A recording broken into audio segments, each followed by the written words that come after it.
Hello there, geographers, and welcome to the Mr. Sin channel. In this video, we're going to be looking at the differences between expansion diffusion and relocation diffusion.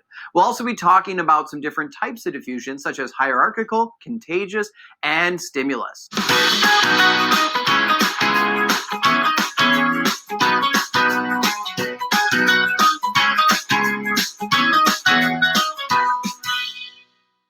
If this is your first time watching Mr. Sin video, welcome. Hopefully you find value in this content. If you do, please consider subscribing and liking the video. Also, while watching the video, make sure to take notes. You can use my notes, which you can find in the description below, or you can use your own notes. By taking notes, you'll be active in your learning and you'll be able to remember all the important information. Now, we are going to be going into all the different types of diffusion. And first, we have to understand what a hearth is. A hearth is going to be important because this is going to come up throughout your entire class of AP Human Geography. A hearth is where our origin is. This is where something starts. So whenever we're talking about a hearth, just know that that's the origin point. This is where our idea, the group of people, the clothing, whatever it is, whatever item or topic we're talking about, a hearth is where it starts.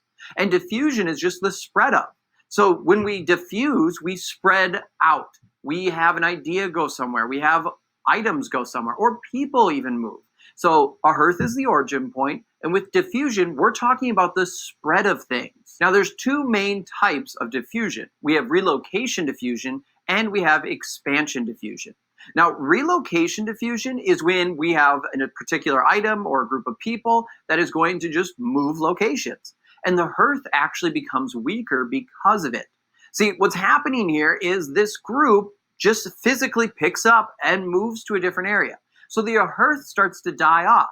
In some cases, it completely dies off, and there's no longer that original hearth. And the entire idea, topic, people, whatever it is, has moved on. Now, that is relocation. Expansion diffusion is different because our hearth is going to remain strong, and it's not going to die off. And there's different types of expansion diffusion. Now, we're going to go into all those right now, but it's going to be important for you to remember the differences between expansion and relocation, particularly with the hearth. In relocation, the hearth is going to become weaker, and in expansion, the hearth will remain strong. So let's actually get into expansion diffusion now, which is, again, we're going to spread outwards from the hearth. And we have to get into the different types of expansion diffusion, starting with hierarchical. Really quick, before we get into hierarchical, another tip for remembering the difference between relocation and expansion diffusion, just think about numbers. Now, whatever we're talking about with the diffusion of whatever item, group of people, culture, food, doesn't matter. The amount of people who are consuming it, using it, practicing it, if we're not seeing an increase in the number, then it's probably going to be relocation. Because relocation, we're not adding people to it. Expansion, however, we are expanding. We're getting more people using it. And so expansion, we're going to see more people adopting whatever thing we're talking about, and the base will grow. Hierarchical diffusion is a form of expansion diffusion. Now, this type of diffusion is a top-down approach. Think of actually social media influencers. They, a lot of times, promote new trends. So what happens is companies will go to these social media influencers. They'll talk to them about, hey, will you promote our product? Will you show off our fashion line? Will you talk about this particular item? And then they agree to do it. Then they talk about on their channel, whatever it may be, if it's YouTube, Instagram, Facebook, Twitter, doesn't matter. But then normal everyday people follow it, watch it, and then they start to get new trends. See, information is going from a top-down approach. It's not diffusing all over the place. Certain people spread the information on, and then those people spread it on from there. Fashion, a lot of times, gets put in this category. Another way to think about it, think about how fashion trends work. For the most part, they start in big urban areas. Then they spread throughout the community and eventually spread throughout the country. It doesn't start in the farm area or in a small town. It starts in a larger urban area, particularly on one of the coasts that has connections to Europe or other areas around the world that has these trends happening. So hierarchical, just remember, top-down approach. You can even see a great visual right over here of how hierarchical diffusion happens. We can see we have these top points and they spread the information down. And then from there on, it gets spread down again. So hierarchical, top-down approach. Our next type of expansion diffusion can best be summarized with a viral video. I like turtles. All right, you're great zombie. Something that goes very quickly and it diffuses throughout society. And there's not a lot of barriers stopping it. It diffuses in all directions to all people. No one is restricted from access to the content. It's not going from a top-down approach like hierarchical is. We can see a great visual right here, where we can see the center point, our hearth, and it's spreading in all directions. Here, the idea, the topic, whatever we're talking about, is going all over the place, and everyone has access to it. When you're thinking of contagious diffusion, think of a viral video or a viral tweet, something that spreads fast and it goes to everyone. No one is kept out of the loop from the information. Our last diffusion type is stimulus diffusion. Now, a lot of students get tripped up on this and they get confused, but you don't have to worry. What you need to think about with this one is our original idea is expanding, but it is being altered.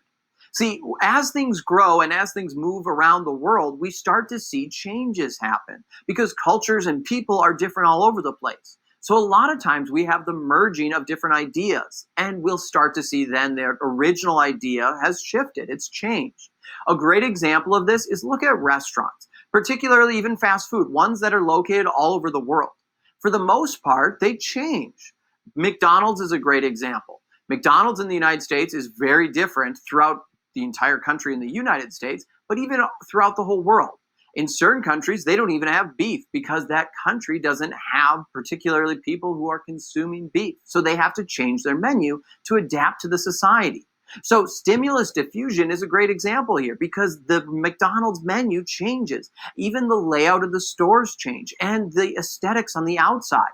They alter their locations to best represent the society that they're located in. So that original idea is still there. It's still McDonald's. However, it has changed as it's diffused to better fit the different societies that it's located in.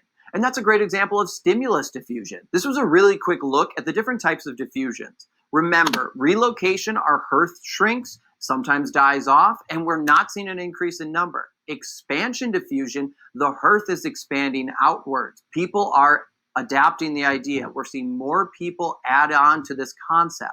And expansion diffusion has hierarchical diffusion, contagious diffusion, and stimulus diffusion, where we're seeing the ideas shift and change, and we're seeing this growth with whatever topic we're talking about. Hopefully this video helps you understand these concepts better. If you liked the video and you found value in it, please consider subscribing and check out some of the other great AP Human Geography resources I have on the channel. I'm Mr. Sin. Until next time, thanks for stopping by, and I'll see you online.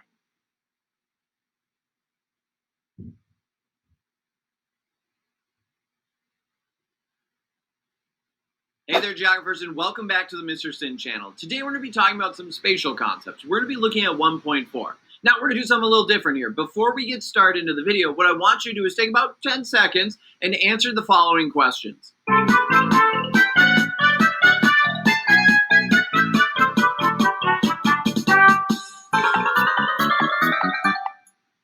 Okay, so there was a bunch of different ways that you could have answered those three questions. But I bet if we actually compared all of your answers, we could see some themes and trends. For example, I bet the first two questions, most of you talked about businesses that were close to you or took a very little amount of time to get to.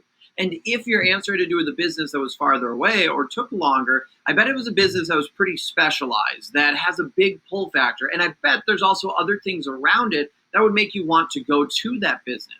For the third question, I bet a lot of you thought about how often you talk to people over the internet, social media, your phones, or how easy it is now to communicate with businesses and people that are far away from you. All right, now I know some of you are thinking, Mr. Sin, what is the point of these questions and these answers? It's not that hard to predict exactly what we would have talked about. It makes sense that we'd go to the closest place. And you're right, these answers weren't hard to predict, but they all connect back to spatial concepts. Waldo Tobler, who created the first law of geography, once